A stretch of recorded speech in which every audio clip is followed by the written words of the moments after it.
Welcome to another Friday. How have you been? I hope you've had an amazing week. I've had a long but good week. I almost didn't record because I'm going to be busy. I'm thinking of taking a break. I think I'm really exhausted and tired and I need a break to regroup and come back. So I've done quite a long season. So I'll do one more episode for next week and then we'll take a break and come back, in August. But yes, how have you been? I hope you've had a good week and everything that you planned out, at least you were able to achieve 70% of it. And so I just want to say hi. But we've gone through all the episodes and all of that, and I just want to speak about the fact that a lot of people assume that once you leave an abusive situation, then it takes you out of the abuse or the situation. It makes it better because you are not having to deal with the eggshells and the perpetrator's constant nagging and abuse and deliberate hurting of your person and emotions. So yes, it's better. But when you leave, there are a lot of hindrances or barriers which make it difficult for life to go on as smoothly as sometimes you anticipate, because you would assume that when you take away the problem, then everything is okay. No, but it doesn't work like that. So aside dealing with the effects of abuse, that if you don't speak to someone who's been through it, you're just going and it's like you're butting your head into rocks because there's always a curveball, so sometimes you just sit down and cry for no reason, nothing at all, or you're ruminating over things that were done to you, and with the knowledge that you have now, you realize it's because at the time there was a lot of confusion in your mind as to what was happening. So you then don't tend to realize that, okay, this is abuse and this is what it ought to be. A lot of people underestimate the effects of abuse and what it does to the person, the mind, the body, and the emotional state of whoever is going through it, be it male or female. And so as you ruminate, you just begin to cry and you just mourn, and these are stages that you go through. So you will cry a lot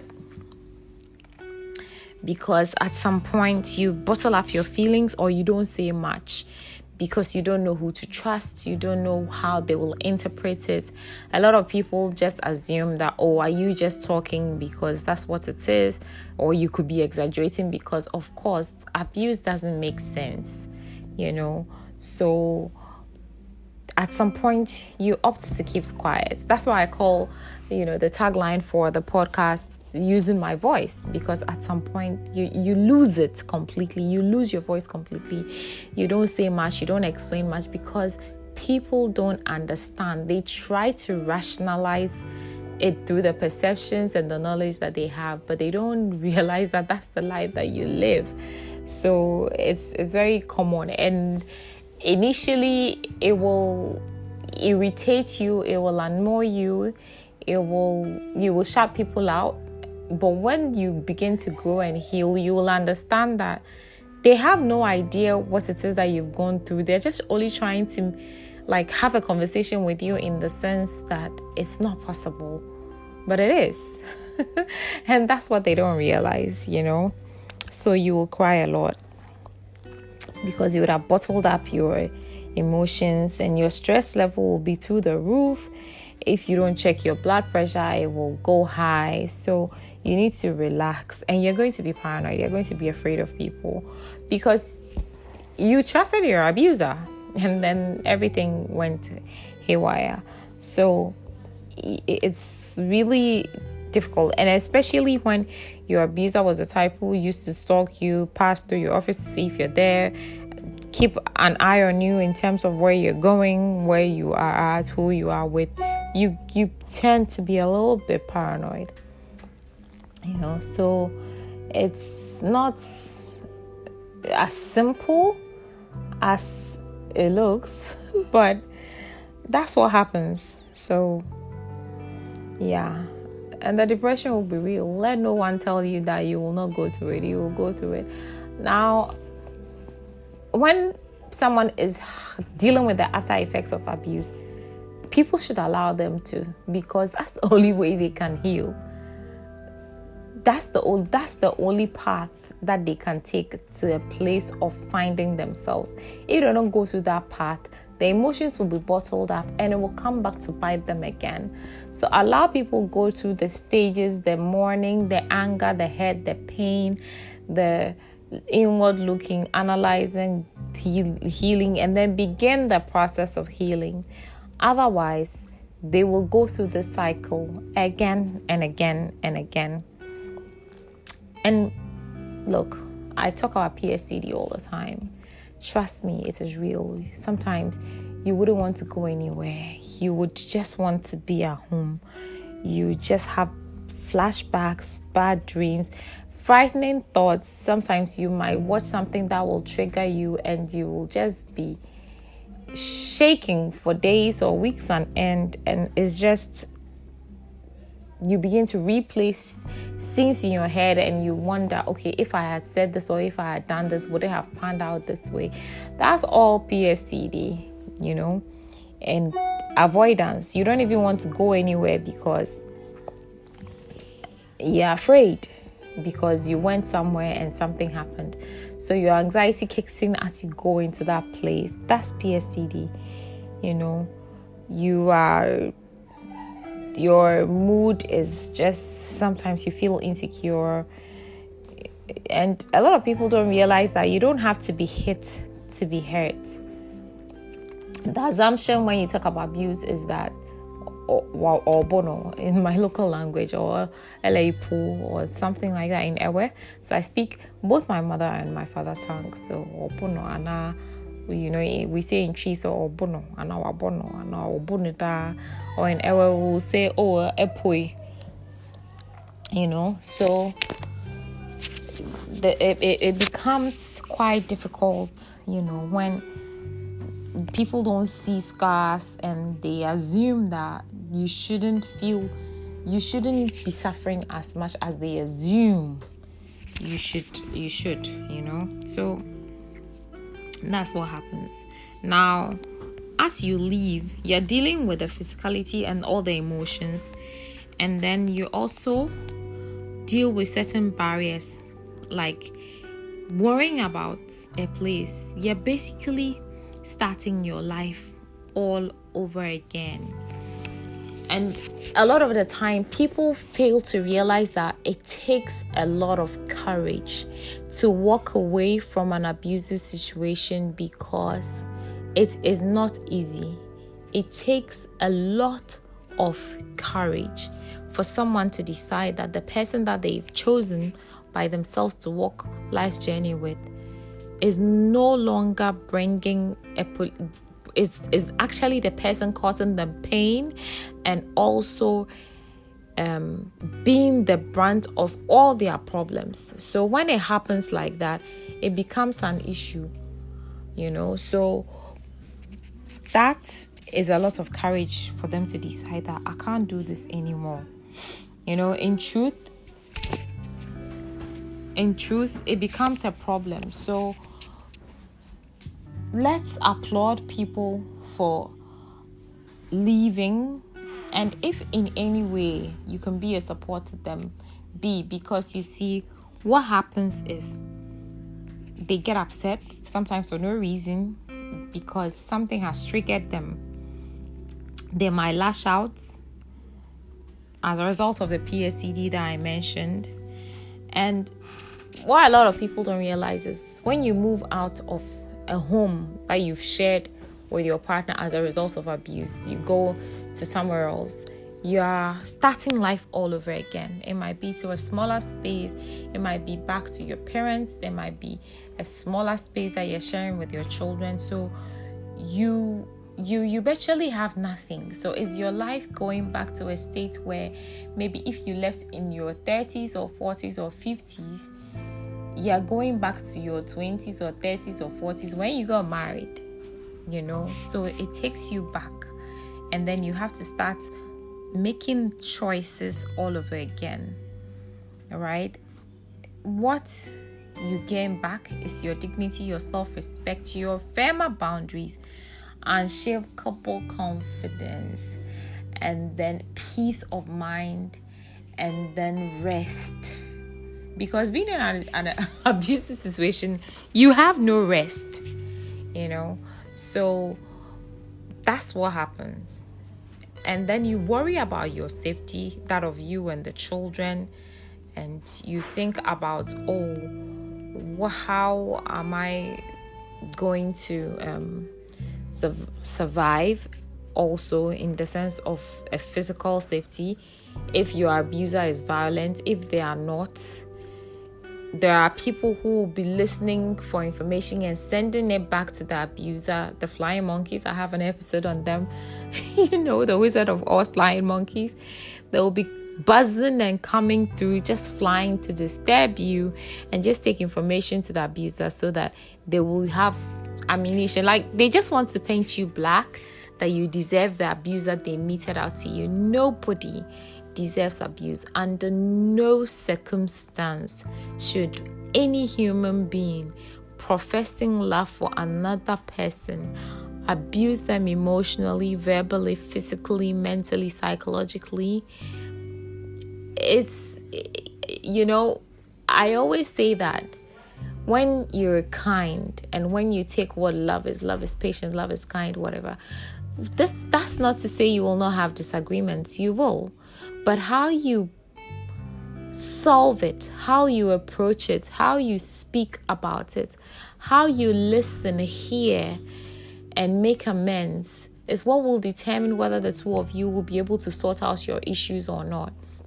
When it becomes a constant and deliberate cycle of demeaning, of insults, of devaluing, of coercive control, of financial abuse, of sexual abuse, of technological abuse, of spiritual abuse, and then that's another ball game altogether. That's why you find a lot of people enduring in marriages. I have an episode on bad marriages and abusive situations. There's a difference between a bad marriage and then an abusive situation. So you can listen to that episode so we understand the premise. Abuse is not a bad marriage. Let's make that clear, because a lot of people tend to feel that abuse is a bad marriage. So when people are speaking up, the assumption is, isn't that what everybody has to deal with? No, that's not what everybody has to deal with. Even though abuse is extremely prevalent, it is not a bad marriage. There's difference between a bad marriage, and then there's a big difference between what abuse is. So let's make that clear, right? So as the human being is going through all these things and have to deal with it, flying monkeys are also going up and down, disturbing them.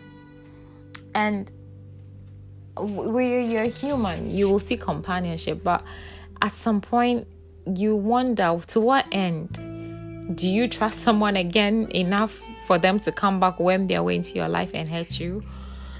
You need to heal before you even decide that you're going to go into another relationship, if you want to or not, So you acknowledge what happened, you acknowledge that you have trust issues, and then you talk about it so that you can heal. I recommend therapy any day. And then your journey to healing isn't linear. You will experience setbacks.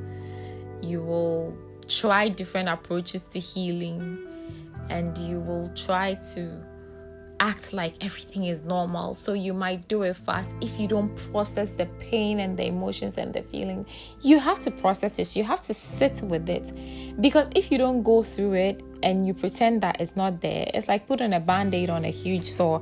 The sore will be festering and it will get worse.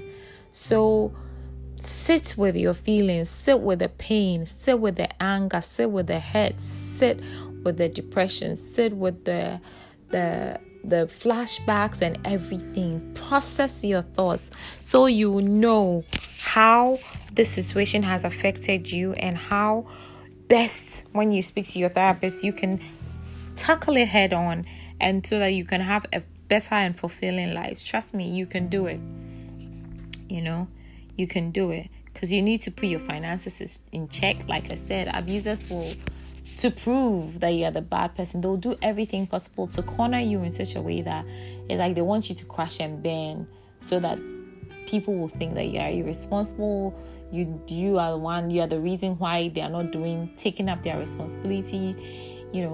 So they pretend, they play dead when it comes to finances. They play dead when it comes to providing for the children, or attending to meetings from schools or events or whatever, showing up for their birthdays and any other thing that is of interest to them. They play dead, and they make it look like, oh, if we were together as a family unit, they would do it. But no, they will not. They've never done it, and this is not the time that they will start. In actual sense of the word, when you leave, abusers then tend to act like they are parenting, and then that's when they do tokens to show once a while. But in the actual sense, in the day-to-day raising of the children, they are not present, and they would want to blame it on the fact that, oh, you are the one who's left. So, it becomes a struggle. So that's what it is.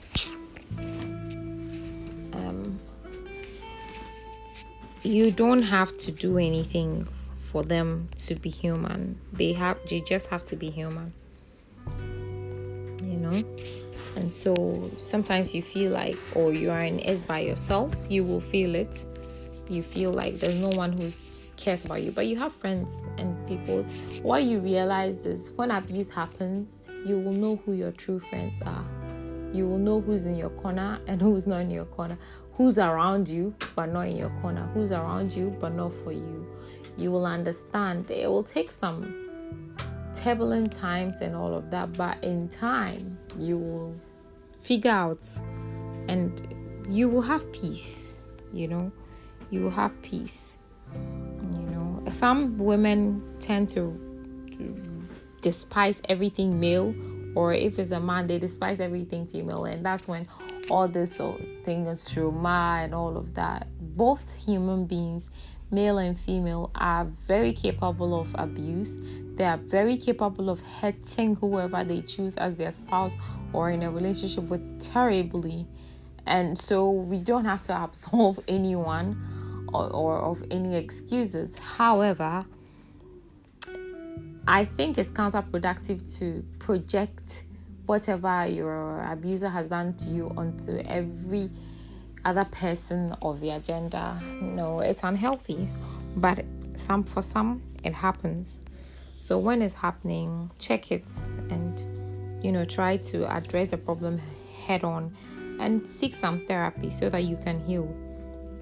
You will discover who your friends are. Like I said, that is when you know. You don't hear from certain people. They don't check on you anymore. They don't show up for your events, but they'll show up for your spouses. They will have conversations. They will insinuate things to your children and all of that. You will know who they are. And so once you know and you understand the dynamics, you just adjust accordingly, right? Because it's peace of mind that you want.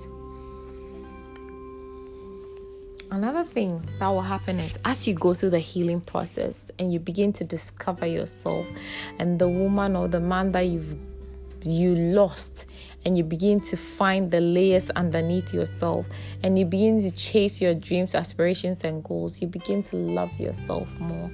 You begin to realize that, I am actually worthy. You've always been an amazing, awesome, incredible human, and you're a shining light. And sometimes when you say you will never find someone like me, it's not a cliche.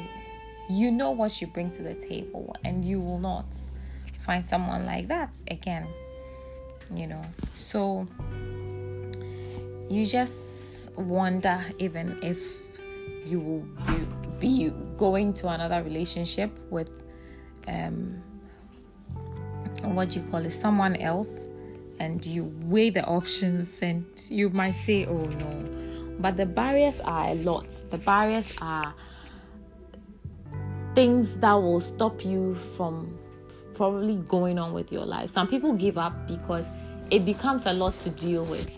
But you've got to take one day at a time. When abuse is insidious, so it takes a long period of time for it to manifest in your body and in your finances. And if it takes 10 years of financial abuse, imagine how long do you want to take to recoup everything that you've lost along those years. If it takes 10 years of physical abuse, all the pain and the trauma that your body has gone through, it will not go away suddenly. If it's emotional, it won't go away suddenly. So you just have to make daily deposit towards it. And prayer is a weapon. Prayer is a tool. Do the work. See a therapist. Pray for peace. Pray for healing.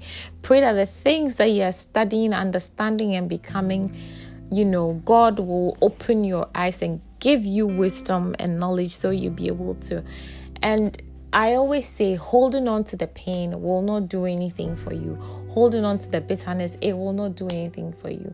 Forgive if you can, and focus on chasing your goals, chasing your aspirations, chasing your dreams. And for me, I do the podcast not because you are in some kind of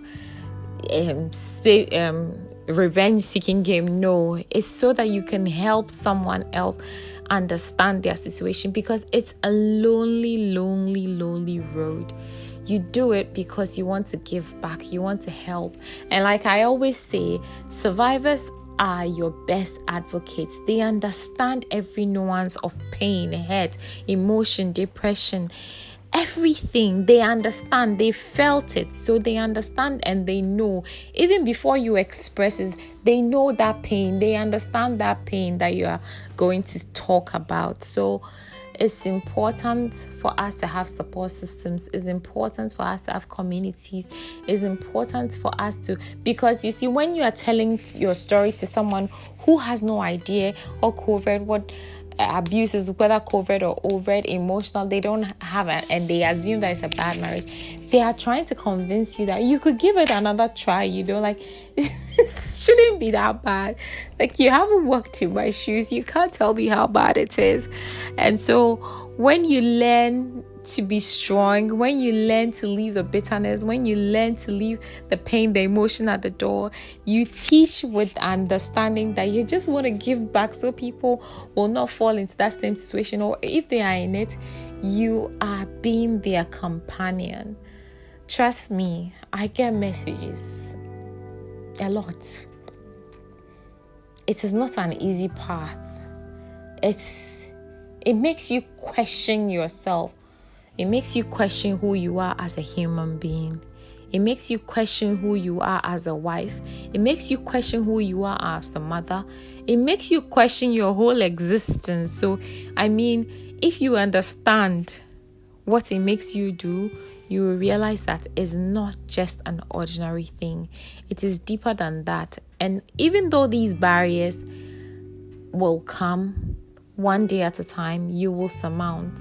You will learn to have that voice that you lost back again, and you will become a human who's blooming, because you have healed and you have evolved, and then you've become planted in your place, and you just bloom and grow and bloom and grow. So as usual, I want to say thank you for sticking with me. Thank you for pressing play every single time I post it.